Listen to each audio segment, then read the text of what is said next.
Hi friends, welcome to our channel. Already நம்ம கீரைக்கு தண்டு மட்டும் நட்டு வச்சுருந்த ஞாபகம் இருக்கா?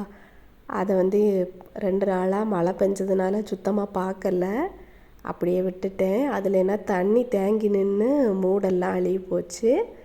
அதனால் நம்ம எக்ஸ்பெரிமெண்ட் ஃபெயில் ஆயிட்டு. எதுவுமே திழுக்கல்ல, எல்லாமே மூடு அழுவி செத்து போச்சு. நானும் சரியாக கவனிக்கலை.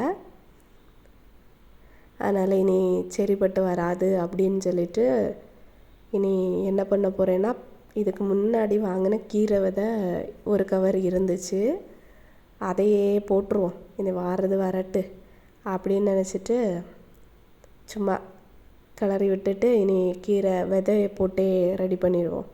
வேறு வழி இல்லை.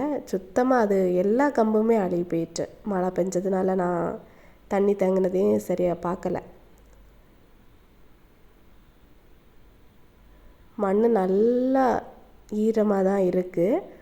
அதனால் நம்ம ஒரு வாட்டி களைச்சி விட்டுட்டு இந்த விதையை போட்டுடலாம். எப்படி வருது என்னன்னு தெரியலை.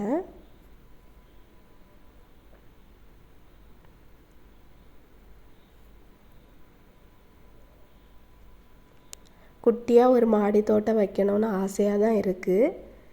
பின்ன நமக்கு கோழி இதெல்லாம் புறா எல்லாம் கிடைக்கிறதுனால சரியாக பார்க்க முடியாது. திருந்து வந்தாலே கோழியெல்லாம் கொத்திட்டு போயிடும். சரி, ஒரு குட்டி மாடி தோட்டம் வைக்கணும், பார்ப்போம் எப்படின்னு.